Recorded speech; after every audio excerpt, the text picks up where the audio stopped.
हरे कृष्णा दोस्तों। श्री कृष्ण कहते हैं सत्य कभी नष्ट नहीं हो सकता। अच्छा करने से कभी नहीं डरना चाहिए। लोग अक्सर सच कहने से बचते हैं, पर सत्य कभी छुप नहीं सकता, ना ही कभी मिट सकता है। कितना भी छुपा लें, पर सच तो उजागर होकर ही रहेगा।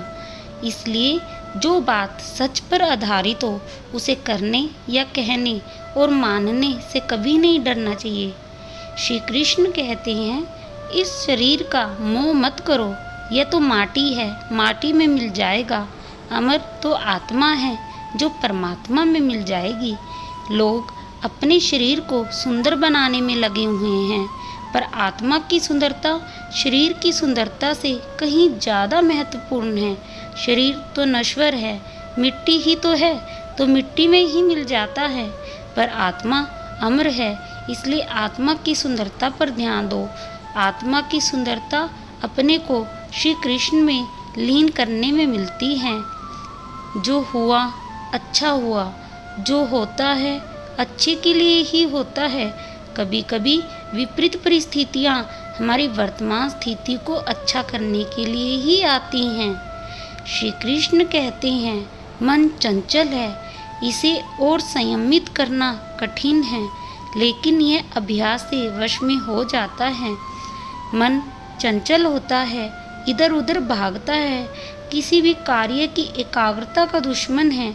लेकिन यदि यह व्यक्ति के वश में हो जाए तो इससे अच्छा कोई मित्र भी नहीं है। मन को एकाग्र करना जरूरी है, बस थोड़े से प्रयास और अभ्यास की जरूरत है। आगे श्री कृष्ण कहते हैं, मेरे लिए ना कोई घृणित है, ना कोई प्रिय, ना कोई निर्धन, ना कोई धनी। बस जो भक्ति भाव के साथ मुझे याद करते हैं, मैं उनका हूँ, वो मेरे हैं।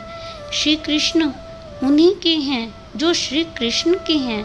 भगवान तो बस प्रेम और भक्ति के भूखे हैं। जो भी उनकी भक्ति में लीन होता है, जो भी प्रेम से उन्हें याद करता है, वो सदैव उसका कल्याण करते हैं। मैं हमेशा तुम्हारे साथ और तुम्हारे आसपास ही रहता हूँ, चाहे तुम कुछ भी कर रहे हो। अर्थात जब भी आप कोई बुरा कार्य करते हो या अच्छा कार्य करते हो, आपको लगता है कि कोई देख नहीं रहा, तो यहाँ श्री कृष्ण कहते हैं कि तुम जो कुछ भी कर रहे हो, मेरी दृष्टि हमेशा तुम पर है।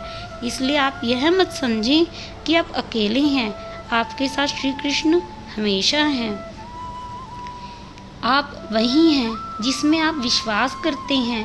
आप वह बन जाते हैं जो आप मानते हैं कि आप बन सकते हैं। अर्थात हमारी सफलता और असफलता इस बात पर निर्भर करती है कि हम खुद पर कितना विश्वास करते हैं। व्यक्ति जो चाहे बन सकता है, यदि पूरे विश्वास के साथ अपने लक्ष्य पर लगातार चलता रहे। जिस इंसान के चारों तरफ नकारात्मक लोग रहते हैं, उस इंसान का मंजिल से भटक जाना तय है। अर्थात मन के हारे हार है, मन के जीते जीत। जिस प्रकार सकारात्मक विचारों से सफलता मिलती है, उसी प्रकार नकारात्मक विचार असफलता के मार्ग की ओर अग्रसर होते हैं। अपने अनिवार्य कर्तव्य का पालन करें, क्योंकि क्रिया वास्तव में निष्क्रियता से बेहतर है। अर्थात मनुष्य ही एक ऐसा प्राणी है जो कर्म करता है, इसलिए कर्म करना प्रत्येक व्यक्ति का धर्म भी है। कर्म करने वाला व्यक्ति कर्मवीर कहलाता है। इसलिए कार्य करते रहना खाली बैठे रहने से हमेशा बेहतर होता है। जहाँ भी सभी मनुष्यों के स्वामी कृष्ण हैं और जहाँ अर्जुन सर्वोच्च धनुर्धर हैं, वहाँ भी निश्चित रूप से ऐश्वर्य, विजय, असाधारण शक्ति और नैतिकता होगी।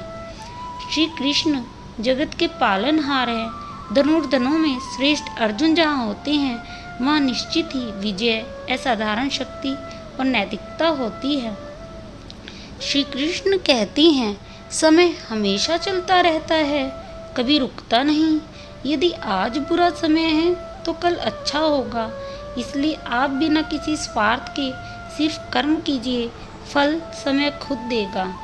अर्थात न तो समय रुकता है, ना ही एक जैसा रहता है। बुरा समय हो या अच्छा समय, बदलता जरूर है। आज बुरा है तो कल अच्छा, और अच्छा है तो फिर बुरा समय जरूर आएगा।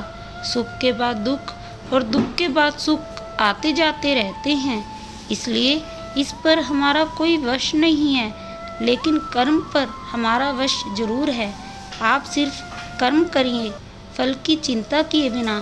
समय आने पर आपको फल जरूर मिलेगा। आगे श्री कृष्ण कहते हैं, आत्मा विनाश से परे है, कोई भी उस आत्मा का अंत नहीं कर सकता जो अनंत है। खुशी मन की ही एक अवस्था है जिसका बाहरी दुनिया से कोई लेना देना नहीं है। यांत्रिक अभ्यास से बेहतर है ज्ञान, ज्ञान से बेहतर है ध्यान। कोई भी व्यक्ति जो अच्छा काम करता है उसका कभी भी बुरा अंत नहीं हो सकता, चाहे यहाँ या फिर आने वाले संसार में। अपने भीतर पीछे मुड़कर मैं बार बार रचना करता हूँ। जिनके मन और आत्मा में सामंजस्य है, जो इच्छा और क्रोध से मुक्त है, जो अपनी आत्मा को जानते हैं, उनके साथ ईश्वर की शांति है। हम वही देखते हैं जो हम हैं, और हम वही हैं जो हम देखते हैं। श्री कृष्ण कहते हैं, बुरे कर्म करने नहीं पड़ते, हो जाते हैं। अच्छे कर्म होते नहीं हैं, करने पड़ते हैं। क्या गया तुम्हारा जो तुम रोते हो? तुम इस संसार में क्या लाए थे जो तुमने खो दिया? तुमने क्या पैदा किया था जो खो गया? क्योंकि तुमने जो भी लिया यहीं से तो लिया, जो भी दिया यहीं पर दिया। आज जिसे तुम अपना कह रहे हो, कल किसी और का था, परसों किसी और का होगा, फिर किस लिए रोते हो? परिवर्तन ही तो इस संसार का नियम है। ये प्रकृति ही है जो सभी गतियों का कारण बनती है। अहंकार से मोहित मूर्ख उस धारणा को धारण करता है जो कहती है मैंने किया।